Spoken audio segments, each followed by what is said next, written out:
Hi అండి. అందరికీ నమస్కారం. Welcome to my channel. ఈ వీడియోలో ఇప్పుడే ముగిసిన ఏపీ క్యాబినెట్ భేటీ మీటింగ్ అండి. ప్రభుత్వ ఉద్యోగ పెన్షన్‌లకు తీసుకున్న కీలక నిర్ణయాలైతే ఇవే అని అప్డేట్ రావడం జరిగింది. దీనికి సంబంధించిన పూర్తి తాజా సమాచారాన్ని వీడియోలో తెలుసుకుందాము. వీడియో అయితే ఎక్కడే కానీ స్కిప్ చేయకుండా ఎండ్ వరకు చూసేయండి. అప్పుడే ఇన్ఫర్మేషన్ పూర్తిగా అర్థమవుతుంది. అలాగే వీడియో చూస్తున్న ప్రతి ఒక్కరు వీడియోకైతే లైక్ చేయండి ఫ్రెండ్స్. ఈ వీడియోని తోటి ఉద్యోగ పెన్షన్ మిత్రులతో అయితే షేర్ చేయండి. కొత్తగా మన ఛానల్ చూస్తున్నవారు ఇంకా ఎవరైనా సబ్స్క్రైబ్ చేసుకోకుంటే వెంటనే మన ఛానల్‌ని సబ్స్క్రైబ్ చేసుకోండి. దీని ద్వారా నేను చేసే లేటెస్ట్ వీడియోస్ అన్నీ మీ వరకు రీచ్ అవుతాయి. ఇక ఆలస్యం చేయకుండా వివరాల్లోకైతే వెళ్ళిపోదాము. ఫ్రెండ్స్ ఇక విషయానికొచ్చినట్లయితే దాదాపుగా 4 గంటల పాటుగా సాగినటువంటి ఈరోజు క్యాబినెట్ భేటీ అండి. సో, నిన్నట్లాగే ఈరోజు గూడా హోరాహోరీగా అయితే క్యాబినెట్ భేటీలో ఈ విధంగా 4 గంటల పాటైతే ఈ మీటింగ్ జరగడం జరిగిందనమాట. ఉద్యోగుల బకాయిలు, ఐఆర్, పీఆర్సీలకు సంబంధించిన చర్చ అయితే లేదు. ఈరోజు క్యాబినెట్ సమావేశం ముగిసిన అనంతరం జరిగినటువంటి ప్రెస్ మీట్‌లో ఉద్యోగుల సమస్యలపై క్యాబినెట్‌లో ఏమి చర్చించారని విలేకరి అడిగిన ప్రశ్నకు వాటికి సంబంధించిన చర్చే జరగలేదని సమాధానం ఇచ్చినటువంటి అధికార ప్రతినిధి. మొత్తం 33 ఎజెండా అంశాలకు మంత్రివర్గం ఆమోదమైతే తెలిపింది. జల వనరుల శాఖ పనులకు సంబంధించి మరొక 11 అంశాలకైతే ఆమోదం లభించింది.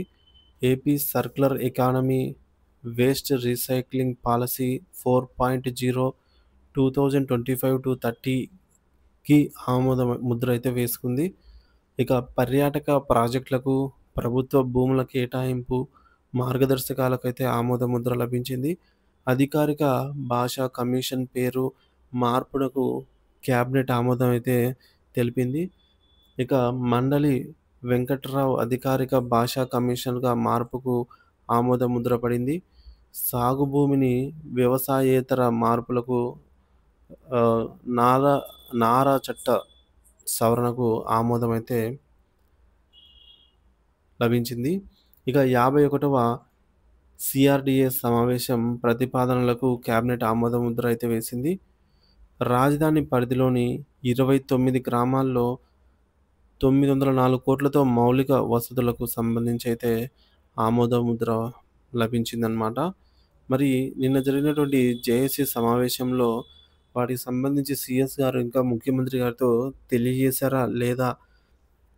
ఒకవేళ తెలియజేసి ఉంటే ఎందుకు నిర్ణయం తీసుకోలేదు? లేదా ఇంకా తెలియజేయకపోతే ఇంకా ఎందుకు తెలియజేయలేదు? ఆల్రెడీ ఈ యొక్క క్యాబినెట్ భేటీ కంటే ముందే తెలియజేస్తామనైతే మాట ఇవ్వడం జరిగింది.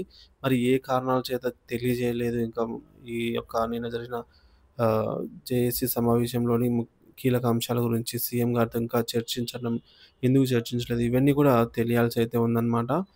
సో, మరి ఒకవేళ చర్చించినా సరే వీటికి ఇంకా సమయం తీసుకొని తర్వాత ఏమైనా ఆహ్, ఉద్యోగులను పిలిచి ఏమన్నా తర్వాత ఉద్యోగ సంఘాలతో చర్చిస్తారా? లేదంటే వీటికి సంబంధించి ఏంటనేది మనకింకా ఫుల్ క్లారిటీగా అయితే రావాల్సి ఉంది. ప్రస్తుతానికి ఈ క్యాబినెట్ భేటీలో అయితే ఎటువంటి నిర్ణయం అయితే తీసుకోవడం లేదనైతే తెలిసిందనమాట. సో, దీనిపై ఎటువంటి అప్డేట్స్ వచ్చినా సరే మళ్ళీ మన ఛానల్ ద్వారా అయితే తెలియజేస్తాను. దీనిపై మీ అభిప్రాయాన్ని కామెంట్ ద్వారా తెలియజేయండి. ఇంకా ఎవరైనా మన ఛానల్‌ని సబ్స్క్రైబ్ చేసుకోకపోతే వెంటనే మన ఛానల్ సబ్స్క్రైబ్ చేసుకొని అప్డేట్స్ అయితే ఫాలో అవుతూ ఉండండి. Thank you for watching this video.